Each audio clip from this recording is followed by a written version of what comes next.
የአፋብኃይል ቴዎድሮስ እዝ በሰነዘረው ድንገተኛ የደፈጣ ጥቃት የአገዛዙን ጦር ከባድ ኪሳራ አላበሰው። በአማራ ክልል እንደቀጠለ ባለውና መልክዓ ምድራዊ ስፋቱን እየጨመረ በመጣው የታጠቀ ወታደራዊ ውጊያ አሁንም ድረስ በቀጠለበት ሁኔታ በየቀጠናው የሚስተዋሉ ወታደራዊና አስተዳደራዊ ለውጦች የብዙሃኑን ትኩረት እየሳቡ ነው። ሰራዊቱ በደፈጣ ጥቃት ከባድ ኪሳራን አስተናግዷል። የግንባር መረጃዎቹን በዝርዝር እናስደምጣችኋለን። የአጼ ኃይለሥላሴ በጎ አድራጎት ድርጅት ህንፃ ፈረሰ። ታሪክንም የማውደምና ህዝብን የማፈናቀል ዘመቻ ተጠናክሮ ቀጥሏል። በአዲስ አበባ ፒያሳ የታሪክ አሻራ የሆኑ እድሜ ጠገብ ቅርሶች ሙሉ በሙሉ ፈርሰዋል። የሱዳኑ ቀውስ ወደ ኢትዮጵያና ቻድ እየተዛመተ ነው። የፈጣን ድጋፍ ኃይሎች አርኤስኤፍ በሰሜን ዳርፉር መንደሮች ላይ በፈጸሙት ጥቃት ንጹሃኖች ተገደሉ፣ በሺዎች የሚቆጠሩ ወደ ቻድ ተሰደዱ። በተያያዘ በሱዳን ኤልኦቤድ የድሮን ጥቃትና የኃይል መቋረጥ በሚሊዮን የሚቆጠሩ ሰዎች ያለ ውሃ አስቀርቷል። በቀጠናዊ ዝርዝር መረጃ ሰዓታችን ይዘነዋል፣ ትሰሙታላቸው። ሰላም፣ ጤና፣ ፍቅር የምንመኝላችሁ ውድ የብላክ ላይን ሚዲያ ቤተሰቦቻችን እናንተን ይመጥናሉ ብለን ያሰብናቸውን የተመረጡ ዕለታዊ የግንባርና ወቅታዊ መረጃዎችን ወደ እናንተ ይዘን ቀርበናል። ቻናሉን ሰብስክራይብ በማድረግ ቤተሰብ እንድትሆኑ እየጋበዝን ወደ መረጃዎቹ እናመራለን። የአፋብኃይል ቴዎድሮስ እዝ የሰነዘረው ድንገተኛ የደፈጣ ጥቃት የአገዛዙን ጦር ከባድ ኪሳራ አላበሰው። የአገዛዙን ወታደራዊ መዋቅርና የጭቆና በትሮች አንድ በአንድ እየሰባበረ የሚገኘው የአማራ ፋኖ በጎጃም ምድር የጠላትን እንቅስቃሴ ሙሉ በሙሉ በሚባል ደረጃ ሽባ ማድረጉን ቀጥሏል። ትናንት ሰኔ 29 ቀን 2018 ዓ.ም በጎጃም ቀጠና በቲሊሊ ከተማ አቅራቢያ በተካሄደ አውደ ውጊያ የአፋብኃይል ቴዎድሮስ እዝ አባላት በከፈቱት ድንገተኛና የተቀናጀ የደፈጣ ጥቃት የአገዛዙ ሰራዊት ዳግም የማይነሳበትን ታሪካዊ ውድመትና ክስረት አስተናግዷል። ከሰሞኑ በጎጃም የተለያዩ አካባቢዎች የፋኖ ስምሪቶችና ድሎች እየገዘፉ መምጣታቸውን ተከትሎም የአገዛዙ ጦር ያለበትን ከፍተኛ የኃይል መመናመንና የስነ ልቦና ስብራት ለመታደግ ወታደራዊ ቁሳቁሶችን በማስተካከልና በርካታ አጀባዎችን በማደራጀት ከቡሬ ከተማ ተነስቶ ነበር። ይሁን እንጂ የፋኖ የደፈጣ ስልትና የደህንነት መዋቅር መበጠስ ያልቻለው ይህ ስብስብ ወደ ሰሜኑ አቅጣጫ ለመጓዝ በቲሊሊ ከተማ አቅራቢያ በደረሰበት ወቅት ከባድ መቅሰፍት አጋጥሞታል። በአፋብኃይል ቴዎድሮስ እዝ 105ኛ ኮር 44ኛ ክፍለ ጦር ስር የሚገኙት የፋኖ ነበልባሎች ቀድመው በወሰዱት የደፈጣ አቀማመጥና ስልታዊ ጥቃት የአገዛዙን ወታደራዊ የሰው ኃይልና የንብረት ስብስብ መውጫ መግቢያ ሳጥተውታል። የአፋብኃይል ቴዎድሮስ እዝ 105ኛ ኮር 44ኛ ክፍለ ጦር ህዝብ ግንኙነት ክፍል እንዳስታወቀው ጥቃቱ እጅግ ፈጣን፣ አስደንጋጭና ያልታሰበ በመሆኑ የጠላት ጦር መከላከል ቀርቶ ራሱን እንኳን ማደራጀት ሳይችል ቀርቷል። በዚህም ምክንያት ከፍተኛ ድንጋጤና ሽብር ውስጥ የገባው የጠላት ጦር ሙትና ቁስለኞችን በየሜዳው እየጣለ ለመሸሽ ተገዷል። የጠላት ወታደሮች ህይወታቸውን ለማዳን ሲሉ የታጠቁትን የጦር መሳሪያ ትጥቅና አልባሳቶቻቸውን ጭምር እየፈቱ በመጣል ሜዳው ላይ አስቀርተውታል። የቀረው የተበታተነ ኃይል ሬሳዎችንና ቁስለኞችን በፓትሮል መኪናዎች ላይ በመጫን የመጣበትን ዓላማ ሙሉ በሙሉ በመተው ወደ መነሻው ቡሬ ከተማ ለማፈግፈግ ተገዷል። ይህ በቲሊሊ አቅራቢያ የተመዘገበው ድል ፋኖ በጎጃም ቀጠና ያለውን ፍጹም የስትራቴጂክና የውጊያ የበላይነት በግልጽ ያሳየ ነው። የአገዛዙ ጦር ከከተማ ወደ ከተማ ለማድረግ የሚሞክረው ማንኛውም ወታደራዊ እንቅስቃሴም በፋኖ ጥብቅ ቁጥጥርና ክትትል ስር መውደቁን ያረጋገጠ ክስተት ነው። ይህ ውጊያ በአሁኑ ወቅት በጎጃም ቀጠና የአገዛዙ ጦር ያለበትን ዝቅተኛ የውጊያ ተነሳሽነትና የፋኖን እያደገ የመጣ የክትትልና የማጥቃት አቅም በግልጽ ያሳየ ሆኗል። ፋኖ በህዝባዊ ድጋፍና በበሰለ ወታደራዊ ጥበብ የቀጠናውን ሰላምና ደህንነት ለማስከበር የሚያደርገው ተጋድሎ የአገዛዙን ጦር ሙሉ በሙሉ ተስፋ እያስቆረጠው ነው። በተያያዘ መረጃ በአማራ ክልል እንደቀጠለ ባለውና መልክዓ ምድራዊ ስፋቱን እየጨመረ በመጣው የታጠቀ ወታደራዊ ውጊያ አሁንም ድረስ በቀጠለበት ሁኔታ በየቀጠናው የሚስተዋሉ ወታደራዊና አስተዳደራዊ ለውጦች የብዙሃኑን ትኩረት እየሳቡ ይገኛሉ። ውጊያው በቅርበት የሚከታተሉ የፖለቲካና የወታደራዊ ጉዳዮች ታዛቢዎች እንዲሁም ከየቀጠናው የሚወጡ ምንጮች እንደሚያመለክቱት ወቅታዊው ሁኔታ በክልሉ የብልጽግናን አስተዳደር መዋቅርና የጸጥታ ኃይሎች ስምሪት በእጅጉ እያፈራረሰ ይገኛል። የፋኖ ኃይሎች በክልሉ በተለያዩ ዞኖች በተለይም በጎጃም፣ በጎንደር፣ በወሎና በሸዋ ቀጠናዎች የሚያደርጉትን የደፈጣ ውጊያና ጥቃት በከፍተኛ ደረጃ ማጠናከራቸው የአካባቢውን ምንጮች ይጠቁማሉ። ታዛቢዎች እንደሚሉት የፋኖ ኃይሎች ከተለመደው የደፈጣ ውጊያ ባለፈ ስልታዊ የሆኑ የወታደራዊ ካምፖችና ከተሞችን ለአጭር የሚሆን ለረጅም ጊዜ ለመቆጣጠርና የማላላት ስልቶችን በስፋት እየተተገበሩ ይገኛሉ። ከዋና ዋና የፍጥነት መንገዶች መዘጋትና ከከተሞች መከበብ ጋር ተያይዞ የአገዛዙ ኃይሎች በፋኖ ኃይሎች ስር ወዳሉ የገጠር ቀበሌዎችና ወረዳዎች በቀላሉ መንቀሳቀስ እንደማ እንደማይችልና ይህም ለፋኖ ኃይሎች ሰፊ የመንቀሳቀሻ ኮሪደር መፍጠሩን የሜዳ ላይ መረጃዎች ያመለክታሉ። ግጭቱ በረዘመ ቁጥር በአገዛዙ የአስተዳደር መዋቅርና በተዋጊ ወንበር ጠባቂ ኃይሉ ላይ እያሳደረ ያለው ጫና ከፍተኛ መሆኑን ታዛቢዎች ይገልጻሉ። በፋኖ የውጊያ ስልት ሳቢያ በብዙ የገጠር ወረዳዎችና ትንንሽ ከተሞች የሚገኙ የአገዛዙ አመራሮችም የሚሊሻ አባላትና የፖሊስ መዋቅሮች ስራቸውን አቋርጠው መሸሻቸውን ምንጮች እያረጋገጡ ናቸው። የሁኔታ በብዙ አካባቢዎች በአገዛዙ ላይ ከፍተኛ የኃይል ክፍተት ፈጥሯል።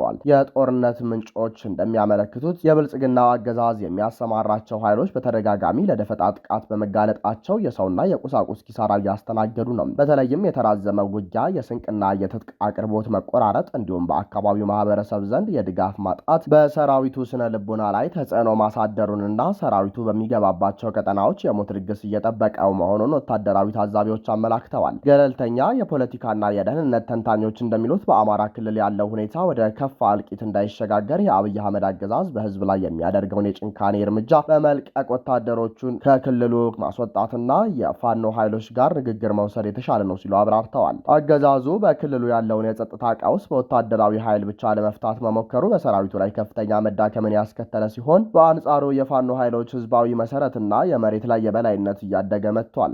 በአሁኑ ወቅት በአማራ ክልል እየታየ ያለው ውጊያ የፋኖ ኃይሎች ወታደራዊ ግስጋሴን እያሳየ የአገዛዙን መዋቅራዊና ወታደራዊ አቅም በእጅጉ ያዳከመ ቢሆንም ውጊያው ያስከተለው ሰብአዊ፣ ኢኮኖሚያዊና ማህበራዊ ኪሳራ ግን በከፍተኛ ደረጃ እየጨመረ ይገኛል።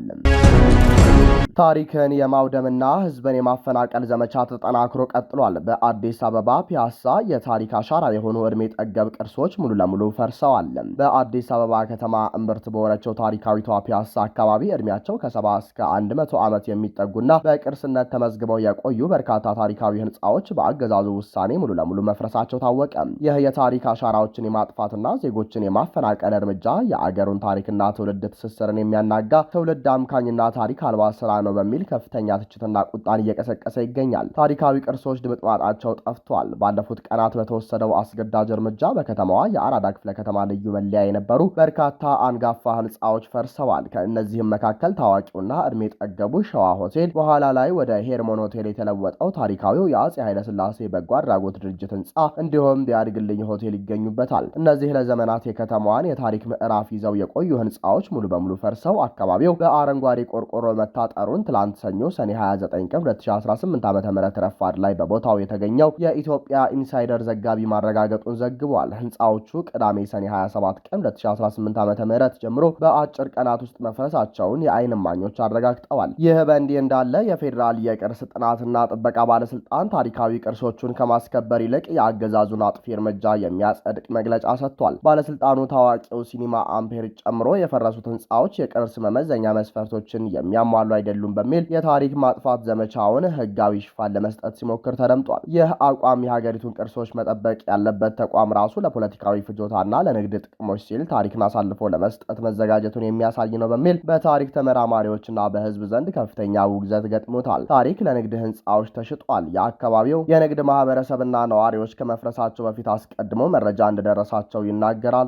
ከፈረሱት የወርቅ ቤቶች በአንዱ የሚሰሩ ግለሰብ እንደገለጹት ሸዋ ሆቴል የሚፈርሰው በአጠገቡ ለተገነባውና ለአድዋ ድል መታሰቢያ ሙዚየም ፊት ለፊት ከሚገኘው አራዳ ሌክዠሪ ሞል ለተባለ ዘመናዊ የንግድ ህንፃ ማስፋፊያ እንዲሆን ተብሎ ነው። ይህ የሚያሳየው አገዛዙ ለአንድ ሀገር ማህበረሰብ የጋራ ትውስታና ማንነት መሰረት የሆኑ ታሪካዊ መደቦችን በማፍረስ ቦታዎችን ለኮንክሪት ህንፃዎችና ለንግድ ማዕከላት አሳልፎ በመስጠት ላይ መሆኑን ነው። አፈናቃዩ አገዛዙ የህንፃዎቹ መፍረስ የታሪክ መጥፋት ብቻ ሳይሆን ሰፊ የማህበራዊና የኢኮኖሚ ቀውስን አስከትሏል። ከህንፃዎቹ መፍረስ ጋር ተያይዞ በመቶዎች የሚቆጠሩ የወርቅ የልብስና የህንፃ መሳሪያዎች መሸጫ ሱቆችና የንግድ ተቋማት ያለምንም በቂ ምትክ እንዲዘጉ ተደርጓል። ቁጥራቸው በርካታ የሆኑ ነጋዴዎችና ሰራተኞች በአንድ ጀንበር የስራ ዋስትናቸውን አጥተው ለከፋ ችግር ተዳርገዋል። የፌዴራል ቤቶች ኮርፖሬሽን የነዋሪዎችንና የነጋዴዎችን የኪራይ ውል ከማደስ ይልቅ እስከሚፈርሱ ድረስ ብቻ ወርሃዊ ኪራይ እንዲከፍሉ በማድረግ ዜጎችን የማፈናቀል ስራውን በይፋ ሲፈጽም ቆይቷል። ይህ በአዲስ አበባ ፒያሳ የተፈጸመው ድርጊት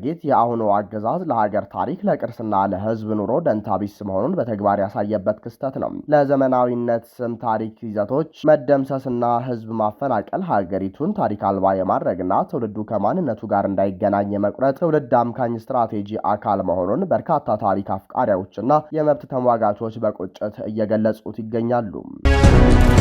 የፈጣን ድጋፍ ኃይሎች አርኤስኤፍ በሰሜን ዳርፉር መንደሮች ላይ በፈጸሙት ጥቃት ንጹሃን ተገደሉ፣ በሺዎች የሚቆጠሩ ወደ ቻድ ተሰደዱ። በተያያዘ በሱዳን ኤል ኦቤይድ የድሮን ጥቃትና የኃይል መቋረጥ በሚሊዮን የሚቆጠሩ ሰዎች ያለ ውሃ አስቀርቷል። በሱዳን የሚንቀሳቀሰው የፈጣን ድጋፍ ኃይሎች አርኤስኤፍ በሰሜን ዳርፉር ግዛት ቲኒ በተባለችበት የድንበር ከተማ አቅራቢያ በሚገኙ 6 መንደሮች ላይ አዲስና ብሔርን መሰረት ያደረገ ጥቃት መፈጸማቸው ተገለጸ። በዚህ አሰቃቂ ጥቃት በርካታ ንጹሃን ዜጎች ሲገደሉ በደርዘን የሚቆጠሩ ቆስለዋል።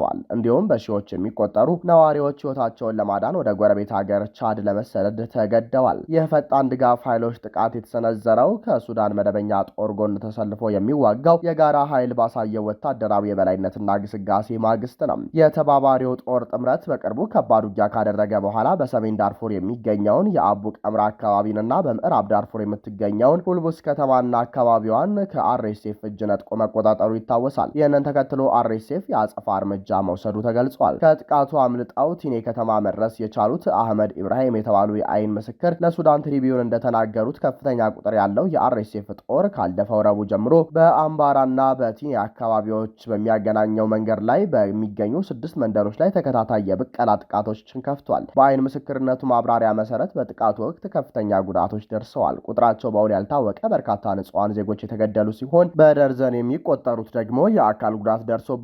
የነዋሪዎች መኖሪያ ቤቶችና የአካባቢው የገበያ ቦታዎች ሙሉ በሙሉ በቃጠሎ ወድመዋል። የህዝቡ የህልውና መሰረት የሆነው የውሃ ጉድጓዶች ሆነ ተብሎ እንዲወድሙ የተደረገ ሲሆን የቤት እንስሳትም በስፋት ተዘርፈዋል።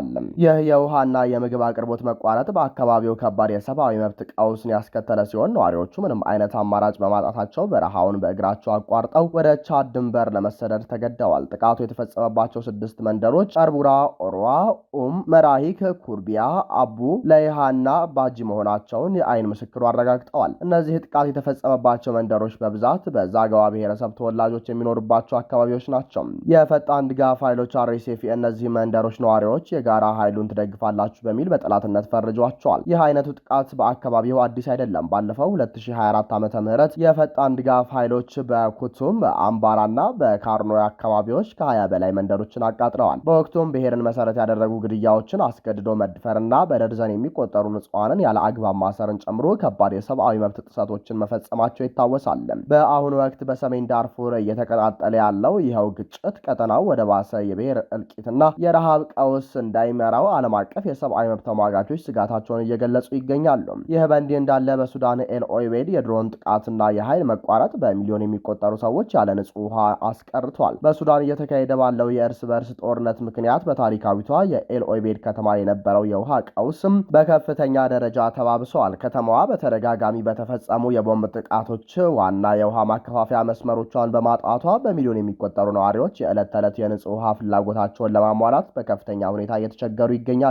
ለአንድ ዓመት ተኩል ወይም 18 ወራት ያህል ከበባ ውስጥ የቆየችውና የሰሜን ዳርፉርን ግዛት ስትራቴጂካዊ መዲና የሆነችው ኤል ኦቤይድ በቅርቡ በተሰነዘረ የድሮን ጥቃት የከተማዋ ዋና የኤሌክትሪክ ማከፋፈያ ጣቢያ በመውደሙና የማዘጋጃ ቤት የውሃ ጣቢያዎች ስራቸውን በማቆማቸው ምክንያት ለከባድ የውሃ እጥረት ተጋልጣለች። የኤሌክትሪክ ኃይል መቋረጡ የከተማዋን ዋና የውሃ መሳቢያ ፓምፖችን ጭምር ስራ ያስፈታ ሲሆን ይህም በመቶ ሺዎች የሚቆጠሩ ነዋሪዎችን ያለ አንዳች የቧንቧ ውሃ አስቀርቷል። ከስፍራው የሚወጡ ሪፖርቶች እንደሚያመለክቱት ከተማዋ ውሃ በብዛት ከምታገኝባቸው 2 ዋና የውሃ ተፋሰሶች ሙሉ በሙሉ ተለይታለች።